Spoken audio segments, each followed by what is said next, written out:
Have you ever imagined what it feels like to be cast out by your own family, left starving at their gate with nothing but a newborn in your arms, to hear the door slam behind you and realize the people you You eat too trusted have much. abandoned you when you needed them most?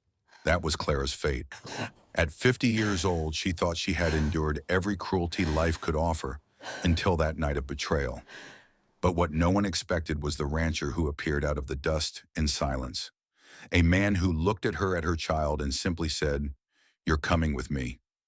Was this the beginning of yet another heartbreak, or the moment when Clara's life finally turned toward the love and belonging she had been denied for so long? The Wyoming plains had a way of swallowing sound, as though every cry, every laugh, every whispered secret was carried off by the wind and buried in the dry earth. For Clara at 50, the silence was heavy. She had lived long enough to know that pain did not always roar. Sometimes it was quiet, steady, and unrelenting, like the ache of hunger or the emptiness of being unwanted. Once Clara had dreamed like other young women. She dreamed of a husband who would see her heart before her figure, of a home filled with warmth instead of cruelty. But those dreams had been cut away piece by piece like fabric taken to patch another's quilt. Her marriage had not been chosen, it had been arranged. Her husband's family needed a worker, not a partner. Clara became that worker, cooking, cleaning, sewing, raising their children with little thanks and less kindness.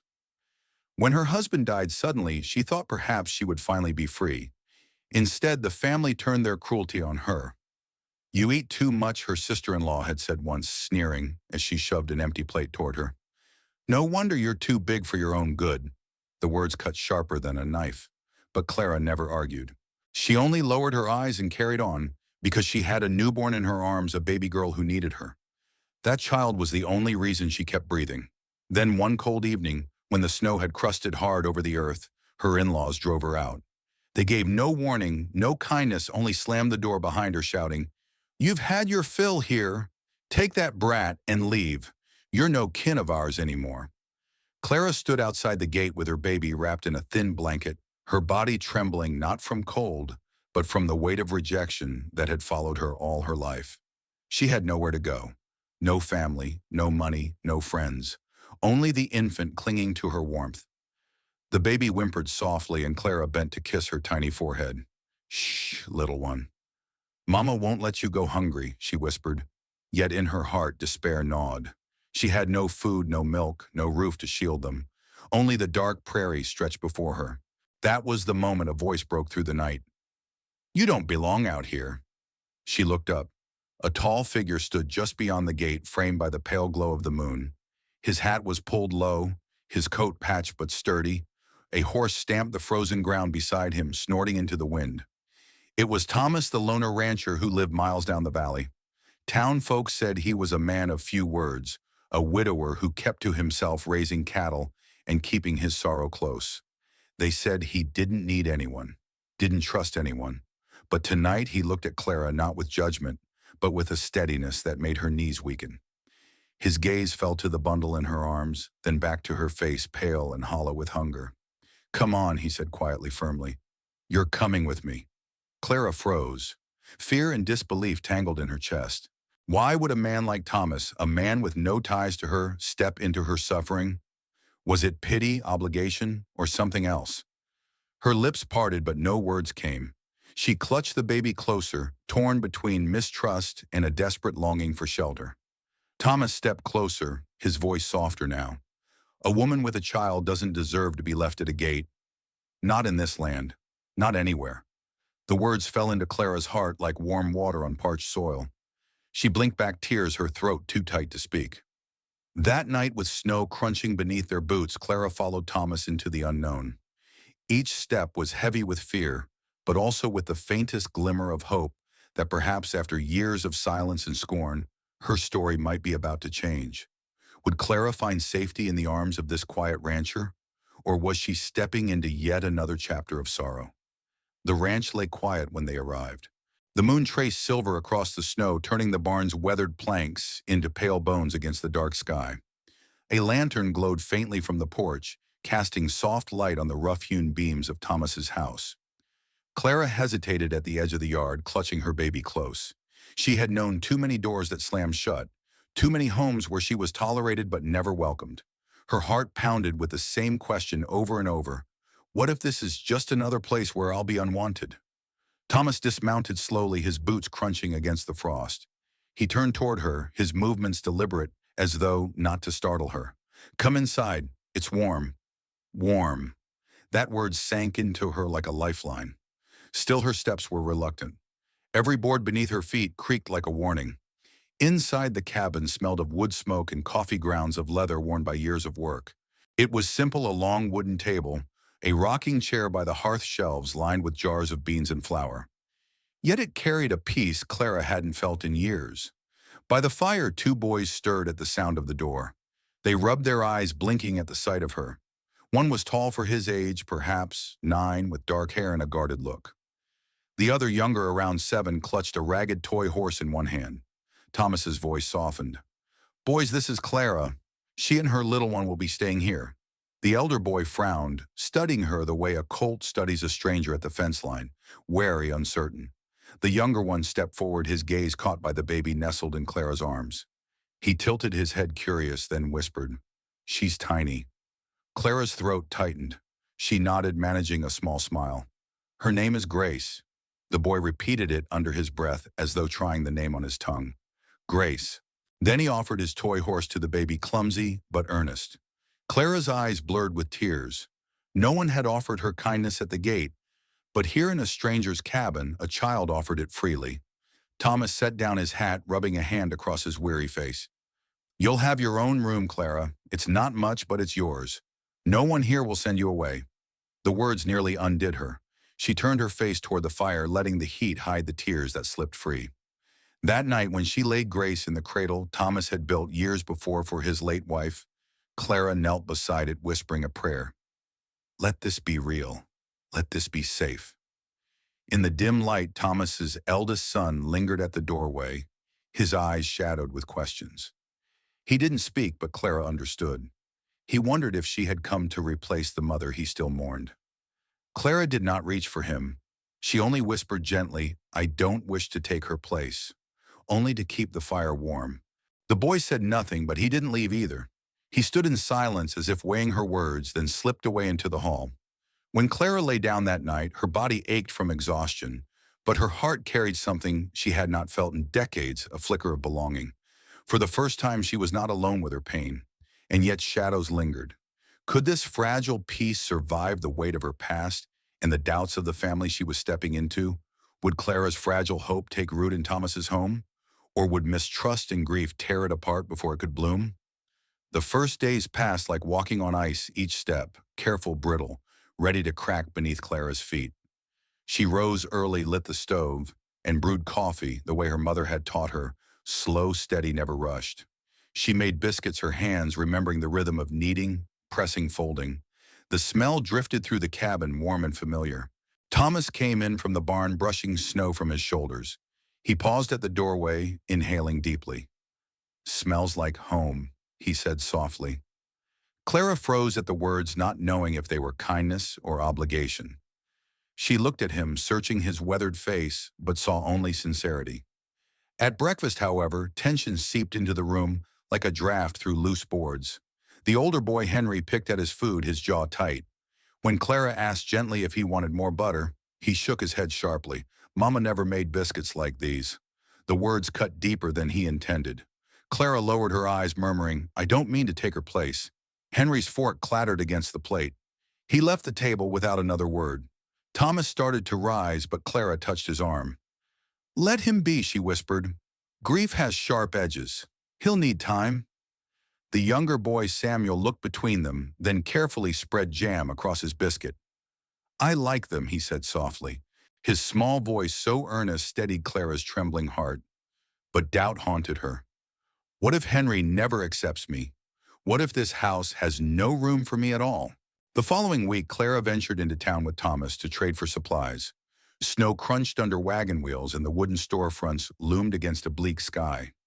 Clara kept her shawl pulled tight, but she could not hide from the stares. Two women outside the mercantile leaned close, whispering behind gloved hands. Is that the one hissed?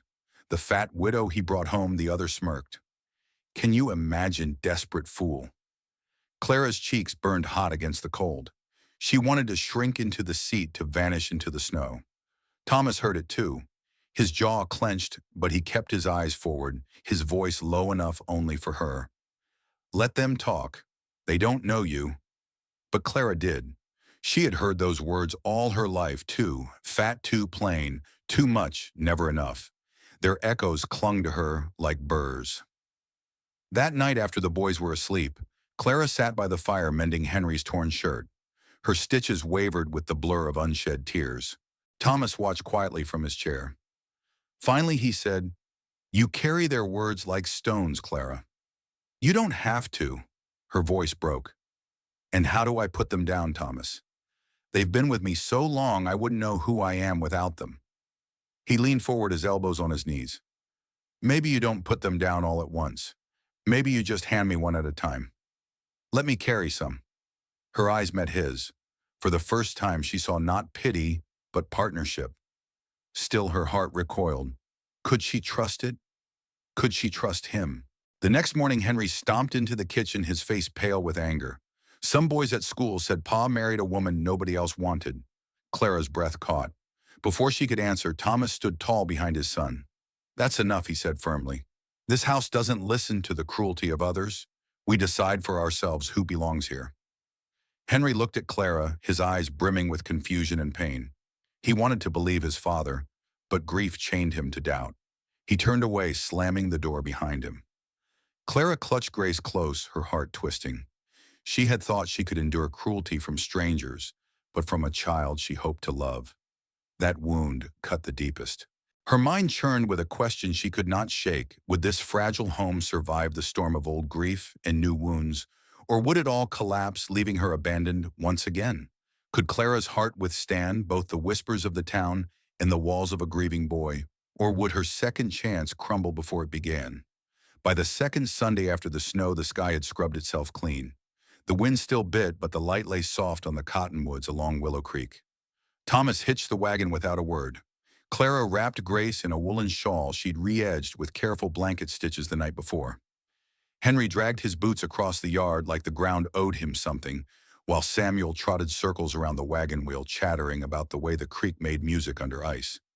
"Only an hour," Thomas said, not looking at anyone in particular. The church bell carried on the thin air like a spoon-tapping crystal. Clara smoothed her skirt palms damp. She had been behind many thresholds, boarding houses, back kitchens, doorways where gossip pooled. But walking into a church as the stranger under a new roof was different. It was like stepping onto a stage where everyone already knew the script, but you. The pews smelled of pine and cold wool. Pastor Hargrave nodded when he saw them, a small, honest nod that didn't pry. But heads tilted like sunflowers all the same. They made room, then watched. "Is that her?" someone whispered 2 rows back. "The one he brought home," another answered. "The big one." Clara kept her gaze on Grace's pink mouth, the soft pull and sigh of an infant content. Thomas sat solid at her side shoulders, an anchor. Henry wedged himself at the far edge of the bench, arms folded a wall in the shape of a boy. After the final hymn, Pastor Hargrave stepped down with his Bible folded against his chest. "Mrs." He hesitated, then chose safety. "Clara." "Good to see you." The pause wasn't unkind. It was careful. Before she could answer, a woman's voice cut through, bright as a blade. "Careful with your welcomes, Reverend. Some roots poison the ground." Clara didn't need to turn. She knew the timbre, Martha Dwyer, whose boys had laughed in the mercantile, and whose need for a target was its own hunger. But when Clara did look, the air shifted. The woman at Martha's elbow made Clara's breath seize. Her mother-in-law, Ruth Avery, stood ramrod straight, black gloves, the same neat, pinched mouth that had watched Clara bleed and said, "You'll manage," as if grief were a stitch too tight. Beside Ruth, her husband Silas held his hat like it might bite him. They had the look of people who came to collect a debt, not to pray. "You left us with nothing," Ruth said, without throat clearing, without courtesy. "You ran with that child and the silver combs from my dresser." Clara felt Thomas go still. She didn't rise. "I left because you turned us out," she said softly, voice steady around the tremor. "And I took nothing that wasn't sewn into my hem before I ever knew your son." Ruth's eyes flicked to the baby. That infant carries our name, she announced loud enough to draw the room tighter around them. She belongs with us. Silas fumbled for the righteous look and didn't find it. There's the matter of appearances, he offered weakly. Thomas stood then, not abrupt, deliberate. Appearances don't feed a woman or warm a child, Mr. Avery, he said. The quiet in his tone turned more heads than a shout. Grace is under my roof. She's cared for. That's the beginning and the end of it. Ruth's lip curled. You think housing a stray fixes what she is? Clara felt the old heat rise, the one that had taught her to turn sideways through doorways, to hold her breath so she could fit. Shame knocked like a persistent caller. Then Samuel piped up earnest and clear. She mended my mitten, and she sings while she washes dishes. He said it like a testimony, as if mittens and dish songs were sacraments. A laugh, small and kind, stuttered through the pews. Ruth's eyes thinned. Henry moved before anyone saw him go. 1 second he was a tight coil, the next he was a streak through the narthex, a door bang, boot prints already collecting light snow. Clara flinched. Thomas turned, but she was faster, passing the baby into his arms like handing off a lantern free, before doubt could catch up. I've got him, she said. Clara Thomas started, but she was already at the step skirts, hitching breath, burning thin trails in the air. She didn't call Henry's name, not at first. Sound carries strange over snow. Panic startles like a bird. She followed the boy's small, angry tracks toward the cottonwoods, toward the hush, where the creek ran under brittle skin. The bank gave way in places where deer had tested it. Henry's prints cut close to those soft hollows. Clara's body remembered 100 careful bendings, stooping to lift sacks, settling babies without waking them, easing a pan from a narrow oven, and found a new use for that know-how, placing each foot where it would do the least damage, distributing weight, reading the dark shine of dangerous water beneath. Henry, she called at last when the trees folded the sound into something smaller, more intimate. Sweetheart, wait. He didn't. He was halfway across when the ice spoke its warning, a long, low crack like a spine shifting. Clara didn't think. She didn't measure what dignity would look like if she slipped. She didn't weigh what townsfolk would say about the size of a woman who'd gone through the creek like a barge. She moved because a boy was in trouble, and that made every calculation simple. Don't jump, she said, voice even, palm up, tone a rope. Henry froze, eyes wide. Under him, the dark water pressed its face against the thin glass of winter. Look at me, she said. On me? Not the water? He did. For the first time, maybe ever, he really did. She saw the baby face he'd keep shed in corners of himself long after he turned into a man.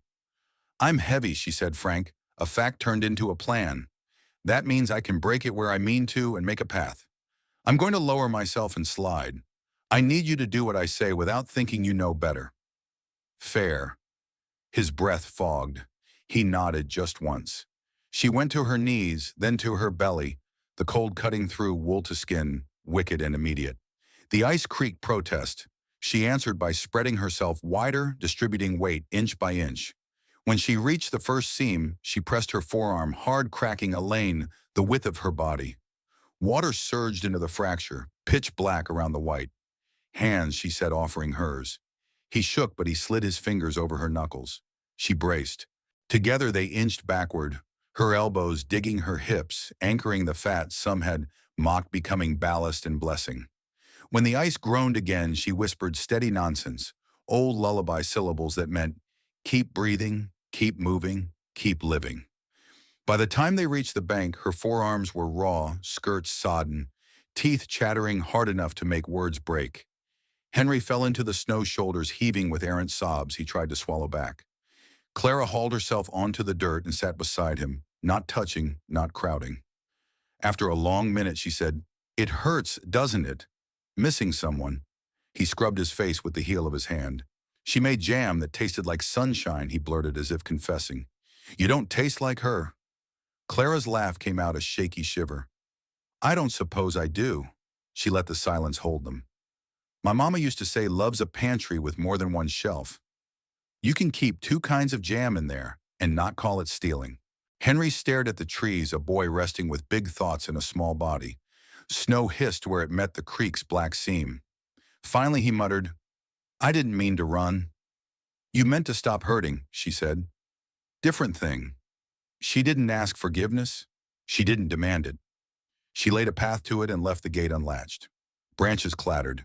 Thomas crashed through with Samuel on his heels, Samuel's mittens on opposite hands. Thomas took them in ice sheen on Clara's skirts, redness on her forearms, Henry's blotchy face, and the set of his jaw loosened. You all right? He asked, eyes on Henry first. The boy nodded, too proud to lean, too shaken to stand. Thomas's gaze slid to Clara, landed, stayed. And you, I'm cold, she admitted with a humor that made it lighter than drama. And I owe your wife a dry dress. He inhaled like a man who'd been holding his breath for days. They walked back slow, Samuel carrying Clara's wet shawl like a banner, Henry clutching her elbow in a grip he pretended was about balance. When they reached the churchyard, the cluster of watchers pretended they hadn't been watching. Ruth stood rigid as fence iron. Pastor Hargrave stepped down with a wool blanket he must have worn by the stove. Here he said, wrapping it around Clara's shoulders, with the gentle authority of a man who'd baptized babies and buried hopes, and knew both required the same hands. I expect there's hot coffee in the parsonage. Ruth's voice sliced the tender air. Playing the martyr won't make you fit, girl. Clara turned blanket tight under her chin. She was too tired to perform meekness. No, she said, but it might keep your grandson alive one more Sunday. A ripple of something like shame, something like respect, moved the crowd an inch. Silas looked at his boots. Ruth's mouth opened, then closed. There are arguments that can go on for years. There are others that a creek in a frozen morning decide for you. Thomas shifted Grace higher against his chest, his big hand covering most of the bundle. This is the last time we will speak of who belongs, where he said not to Ruth, not to the town, to the air, to the season, to whatever old story had been running this place in the absence of courage. My house is my word. That woman and that baby are under it. Pastor Hargrave nodded once, as if witnessing a vow. Then let's get you warm. Back at the cabin, the boys crowded the stove, steam lifting from their boots. Clara's fingers stung as blood remembered how to move. Thomas's hands wrapped hers, rough palms a slow thaw. He didn't thank her. He didn't gild it. He just held on until the shake left her bones. Your stitches will have to wait, he said, nodding at the mending basket.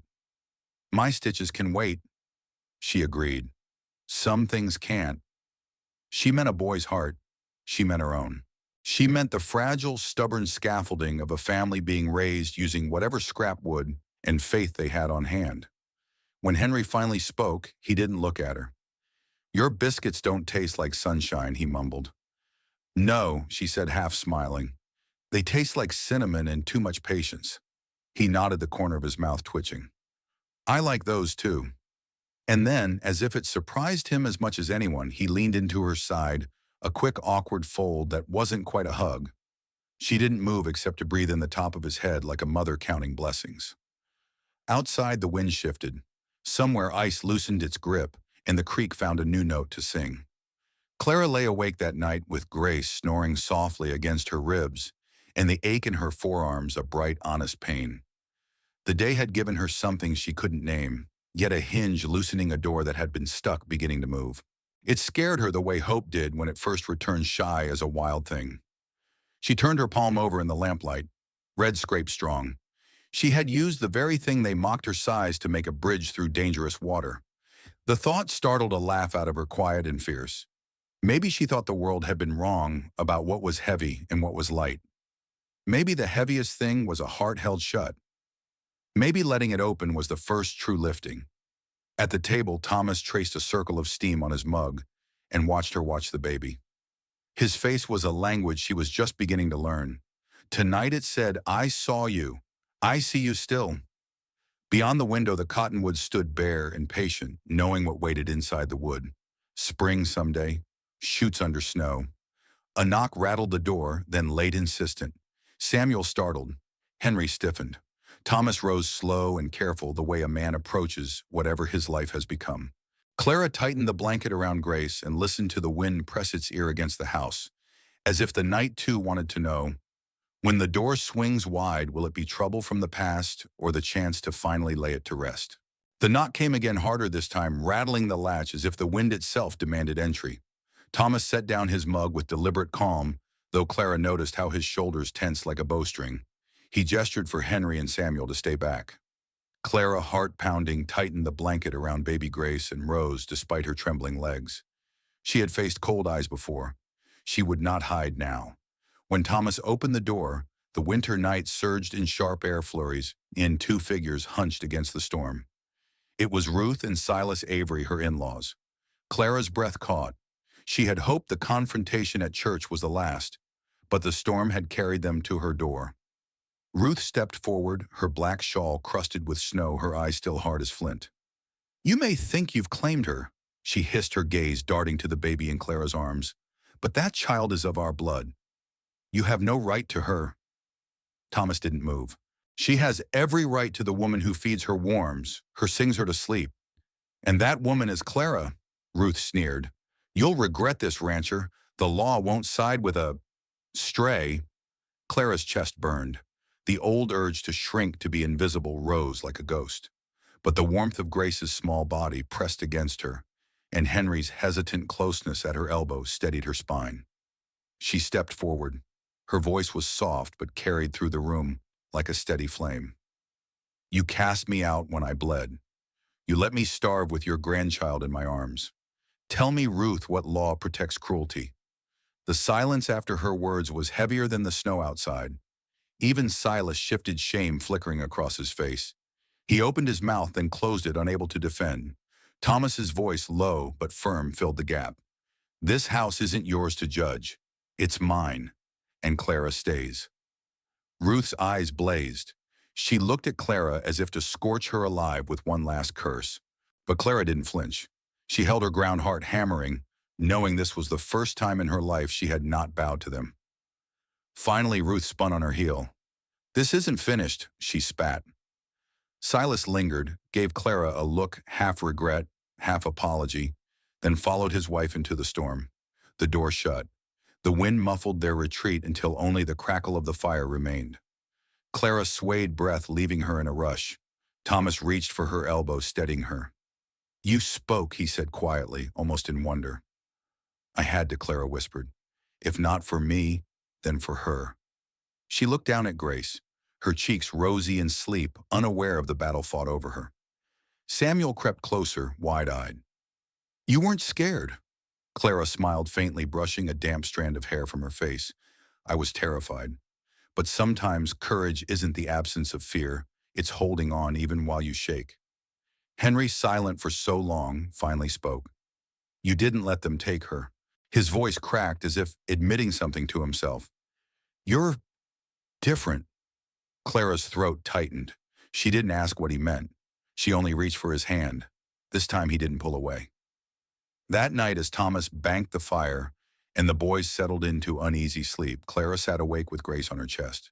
The shadows of Ruth's threats lingered, but stronger still was the echo of her own voice, the voice that had at last refused to be silenced. For the first time in decades, Clara realized she was no longer living in suppression. She had spoken truth into a room that once would have crushed her, and Thomas had stood beside her, not to speak over her, but to amplify what was already hers. Outside, the snow fell quieter now, as though the night itself had acknowledged a turning. But will Ruth's venom truly vanish into the storm? Or will she return with sharper weapons?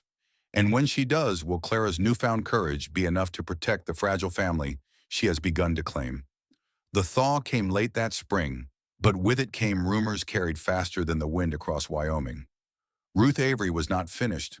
Whispers spread in town that she had gone to the circuit judge, petitioning for custody of baby Grace, claiming Clara was unfit too, weak, too unstable, too fat, and too desperate to raise a child. The gossip hit Clara like sleet against raw skin. She felt stripped bare again, her every scar held up for strangers to weigh and mock. One evening after fetching supplies, Thomas returned with a folded paper. His face was grave. He laid it on the table. Clara unfolded it with shaking hands. It was a summons in order to appear in court. Her knees nearly buckled. "They want to take her," she whispered. "They want to take Grace." Thomas reached for her shoulders. "No one's taking her. Not while I stand." "But they'll drag my past into the light," Clara said bitterly. They'll use every cruel word ever spoken against me, and this time it will be in front of the whole town." Thomas's jaw tightened. Then let them, because the truth will outshine their poison. The night before the hearing, Clara sat alone by the fire. The boys had gone to bed. Thomas had gone to check the barn. She rocked Grace in her arms and whispered into the baby's soft hair, "They may call me unworthy, but I will not let them take you. Not again. Never again." When the day came, the courtroom was packed townsfolk pressed into benches, eager for scandal. Ruth sat tall, her black shawl like a crow's wing, spread wide. Silas avoided Clara's eyes, shame-etched deep. The judge called for silence. Ruth's voice rang sharp as she declared Clara a woman of poor character, abandoned, cast out even by her own kin. Each word stung, but Clara's gaze never wavered. She held Grace against her chest, her chin high. Then Thomas rose.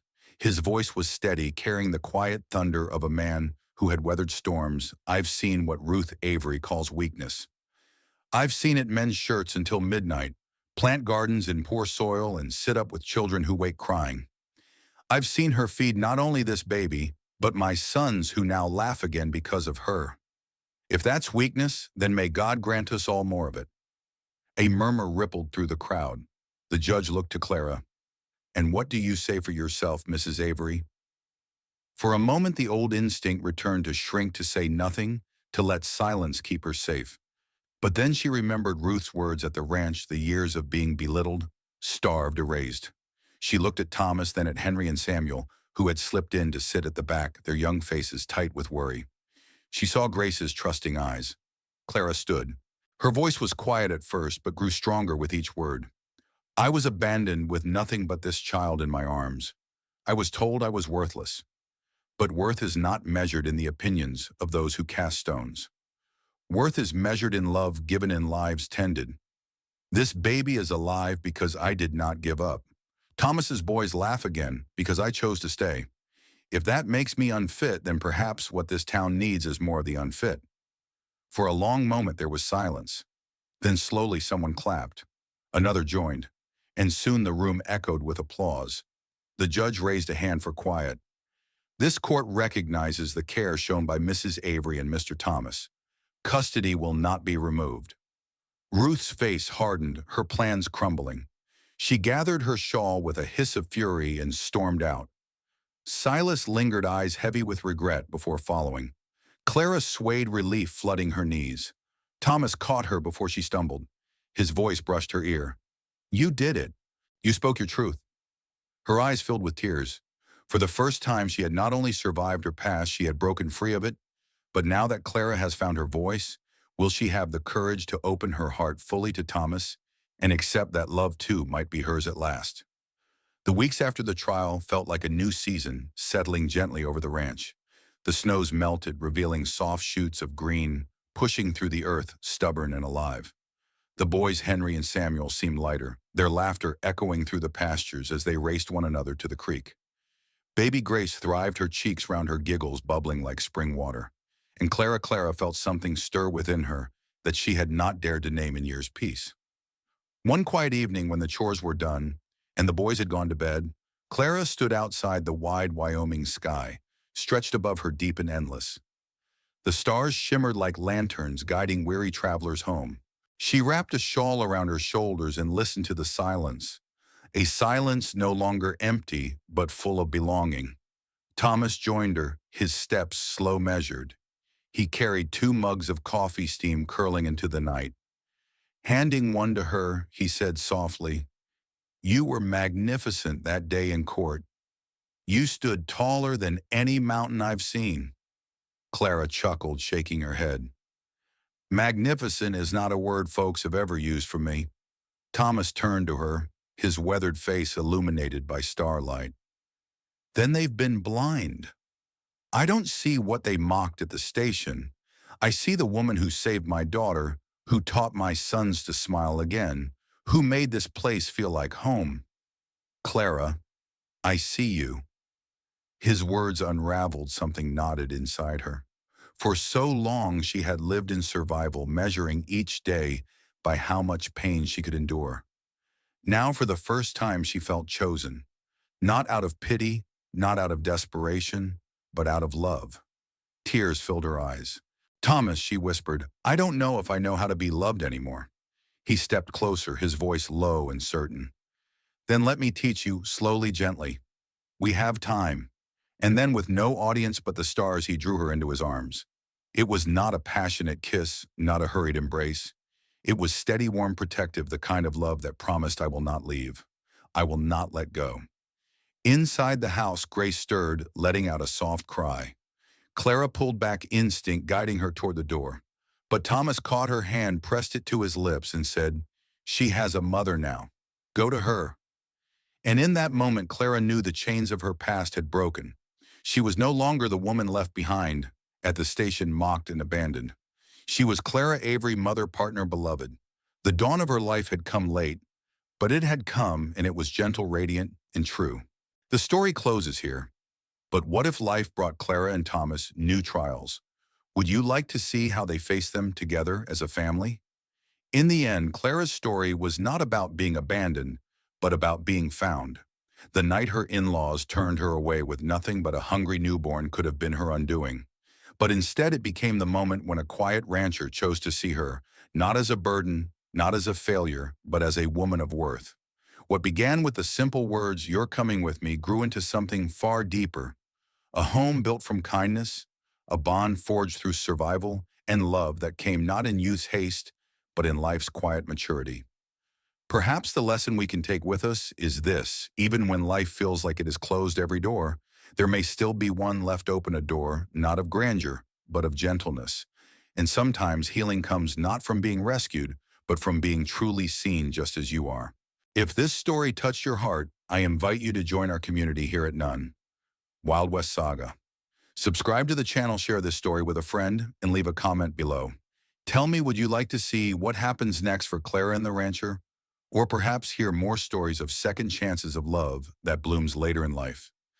Your voice matters here, because every story, like every heart, deserves to be heard.